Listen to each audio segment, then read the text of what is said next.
Welcome, everybody. This is episode 1. Our very first one. Yes. This is the Parental Advisory podcast, Chronicles of a Sandwich Generation. And in this very first episode, we're going to get right to it. So we're going to share what a sandwich generation is, what makes up this sandwich, and then the stories that I think garner us the title of the greatest reality show that never aired. Greatest talk show. Okay. Let's make it a talk show. But our lives. Get ready for some laughs, some really heartfelt, memorable moments, as well as some really heart-wrenching stories as we introduce ourselves, our parents, and even some of our additional family members. We're going to help catch you up on 30 years of us moving into this space where we are today. And we're going to share a wild journey of some of those things that ultimately brought us to where we are today with my parents from the DMV, also known as District of Columbia, Maryland, and Virginia to sunny Tampa, Florida, after 50 years. My Lord. Look, this podcast was created to be an open forum, a safe space where we're just going to have some practical conversations that touch on some of the biggest challenges that we faced in life, some of our greatest rewards of parenting and lifing and living with our parents now. We also know, too, that we're not the only ones that's trying to find balance in life and trying to set boundaries and guardrails and also making the best of our time together as well as our lives as parents and certainly being children and then having to flip roles and switches. Absolutely right. So all in all, we're here to let you know that you're not alone, just like we're not alone. And so many of Americans and so many people around the world are in this sandwich generation with us. So welcome to the podcast. And we hope that our unfiltered moments, our raw transparency, our mother-daughter love is contagious. And we also want to foster a community where we can start to share these life experiences with you. So no filters, real life. Consider yourself advised. Parental Advisory starts right now. So welcome back. I think we should do introductions first. Yeah, this is the first episode. So I'll start with, how about this? I introduce you, you introduce me. Okay, you want to go first? All right. Yeah, I can. This is my baby, the apple of my eye. She is the chip off the young block, and I am thrilled to introduce my daughter, Tori. Her name is Gabrielle Victoria, but we call her Tori. But when she got grown and went off to college, her name became Gabrielle, and they call her Gabby. But for the sake of this podcast, we're calling her Tori. She is gifted, talented, intelligent, articulate. She's beautiful. She's poised. She's polished. She's professional. She's educated, and I love her. She's very, very creative. She works for me as part of my SDS Global Empire, but also she runs my foundation, the Dr. Shirley Davis Foundation, and I have tapped into her to just all of her skills and all of her gifts, and I've put it to work, and she's helping to build our legacy together. She lives here in Tampa, Florida, by way of Orlando, by way of the DMV. Okay. So she's here now too, but I am thrilled to have her be a part of not only my business, not only of this work that we're doing in this podcast, but I'm just thrilled to have her as part of my life. And I call her my best friend as well. Come on here, intro. Top out one. Okay. Let me pull out my glasses. Oh, hey, you know me. What you got over there? No, because this is good. I wanted to give you guys a little sneak peek into what you can't read on her bio. Okay. All right. If you read her bio at drshirleydavis.com, you'll see that she really is thebomb.com. Okay. So best-selling author, global thought leader, HR maven, diversity, equity, and inclusion extraordinaire. Okay. But she's also a pageant queen. She's a mom, a daughter, and all the things that people love. But here's who she is to me, and I wrote down some things. Okay. I think that she's a beautiful person inside just as much as she is outside. So what you see on the outside actually matches.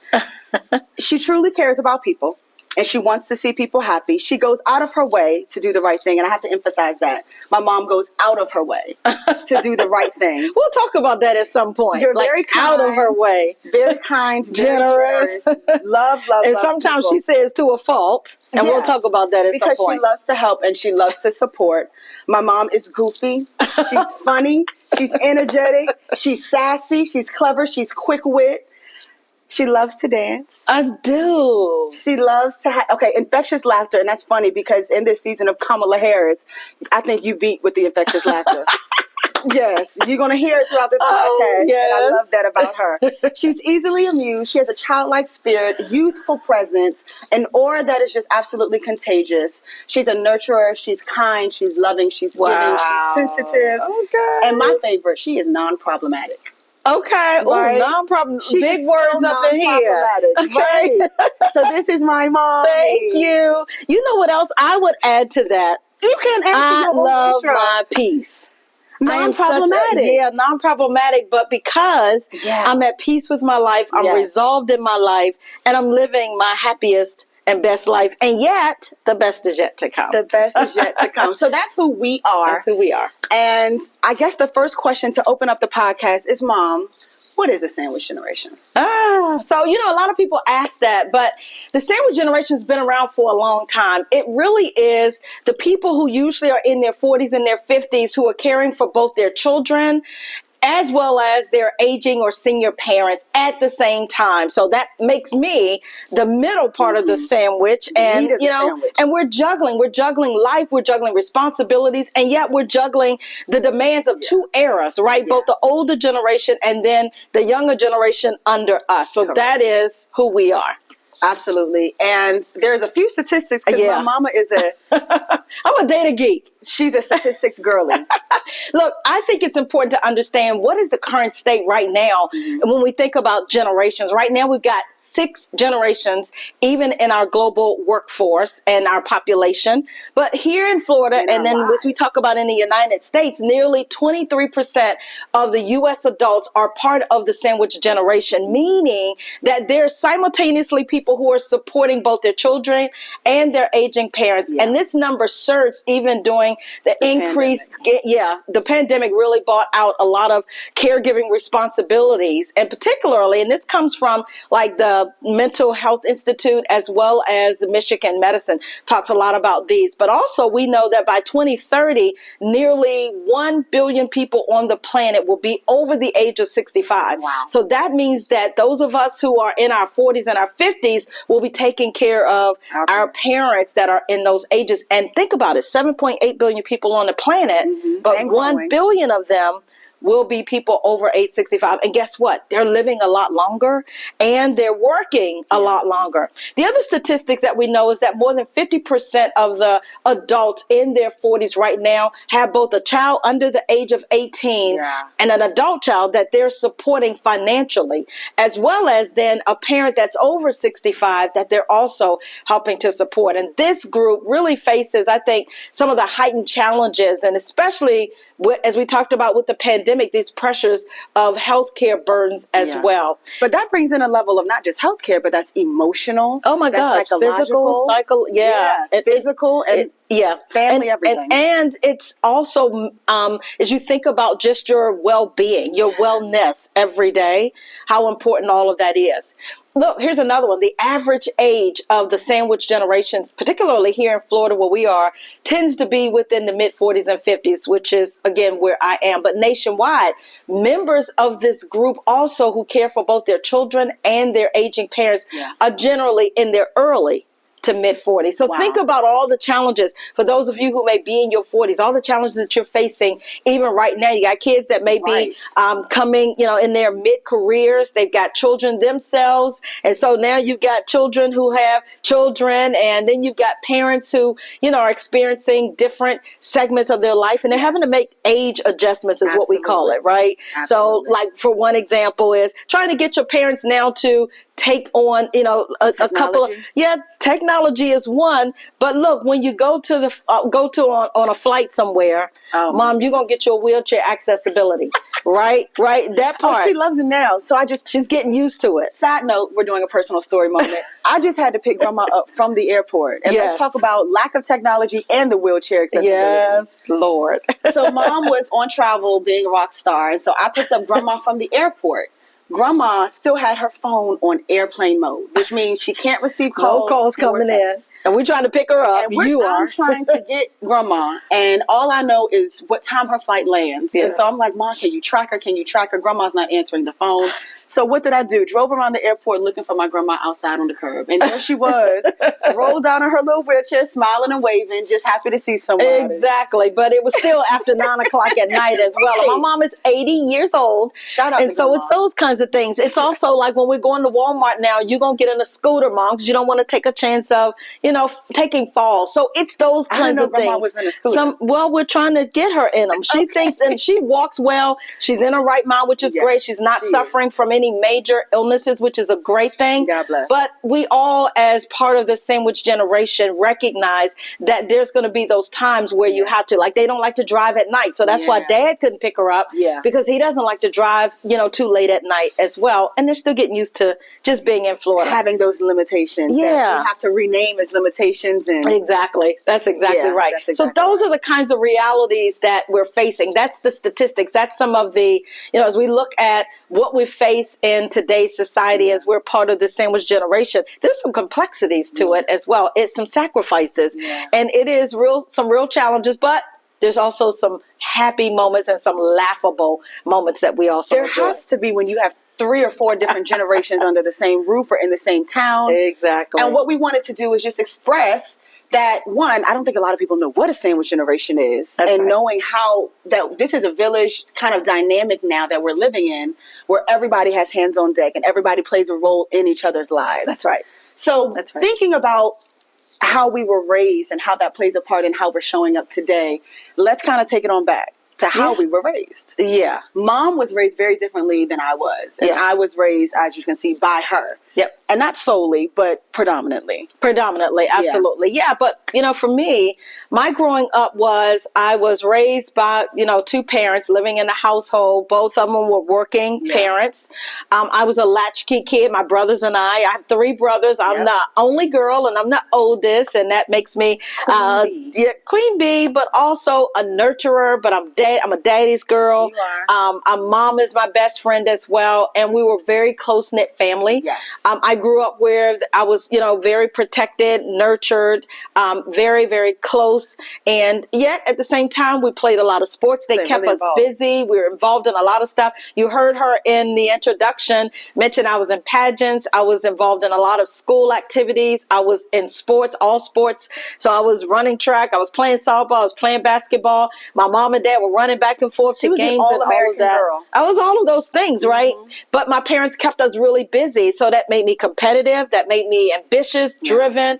I was a go-getter, right? And being raised in the 70s and also being raised in a Christian household, a house of faith. And so we had some strict rules and regulations, some of those old school rules where, you didn't go to somebody else's house if they didn't know your parents. We don't play that. And if they didn't know them, they need to come here to our house. You're not going to their house, those kinds of things. So that's a little bit about how I was raised. But you had a little bit of a different dynamic. Completely in contrast, I was raised in the late 90s, early 2000s. And I think I have a really unique kind of position in the world. So I was the last generation before the internet. Yep. Isn't that crazy?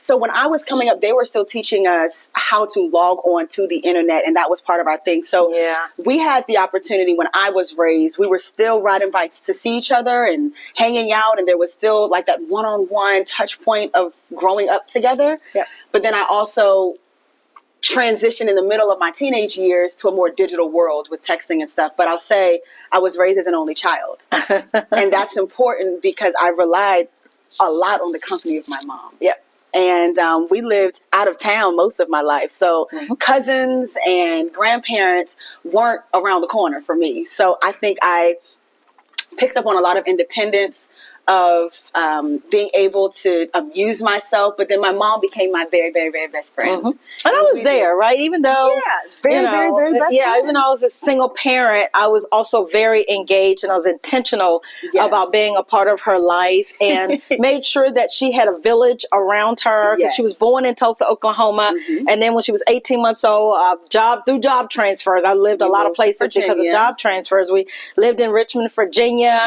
Her grandparents parents were a couple hours away, so then they were a little closer than they were in Oklahoma from Maryland and D.C. area. And so her village then got even bigger as we got closer back into the DMV area. But we had a chance to kind of be really close-knit and really dependent on each other and enjoyed life and had fun. And she was my world, right? Yeah. And part of my upbringing, too, is some of the things that she touched on. So I was super involved as well. I did pageants. Tried my hand at sports. I don't say I did sports, but I tried my hand at sports. You were amazing as a cheerleader when you did competitive cheer. That's a sport.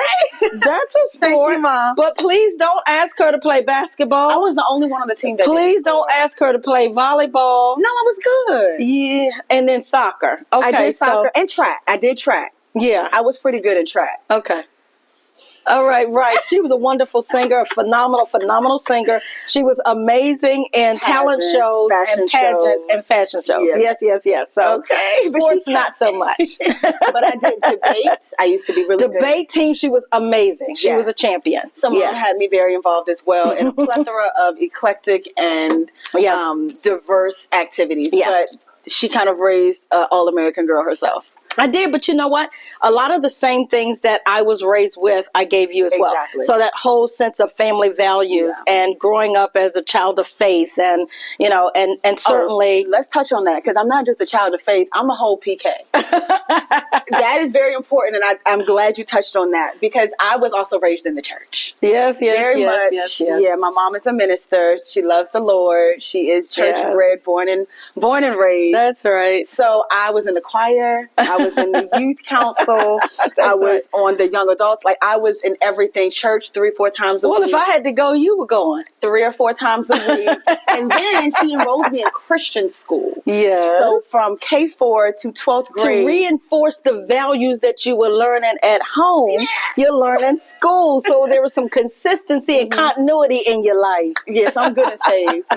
Good and saved. But that was a lot of the culture in our household too. I was very sheltered because she protected me. I think she was very intentional about the way she raised me. So there's a lot of things as an adult I'm just now getting privy to because in her household it was Jesus and academics and fun and sports and family and family. There we go. Yeah. So well, I just wanted to. I think that's where we can. That's a good introduction. That's a good introduction. That's who we are, and that's kind of what we're going to use as our backdrop. Correct. For following episodes. So I'm excited. Yeah. So that's a wrap on our very first episode of Parental Advisory. I hope you enjoyed getting a chance to talk to myself and my mom for the very first time. We're excited for this journey. We're excited for this podcast.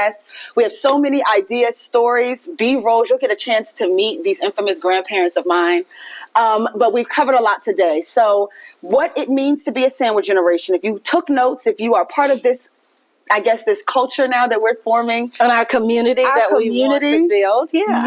Yes. And the wild dynamics that shape our everyday lives. Yeah, and actually, I hope now that you see that we're going to be laughing. Yeah. We're going to be sharing stories. We're going to be kind of kidding with each other back and forth. Yeah, and we're going to actually give you a real good sense of what life is all about. But trust me, there is so much more. So you have got to stay tuned because we're going to unpack a whole lot more. We haven't even scratched the surface on a lot of the joys and the challenges of intergenerational living. Absolutely. So until then, we're going to ask that you like, that you subscribe, that you follow Parental Advisory, Chronicles of a Sandwich Generation, and you'll be hearing a lot more from us soon. So until then, enjoy living together, navigating the ups and downs of life. Do it with love, do it with laughter, and do it with a lot of understanding. Absolutely. Yeah. Thanks for listening. We'll catch you next time on Parental Advisory. The Sandwich Generation, the Chronicles of it. Hey.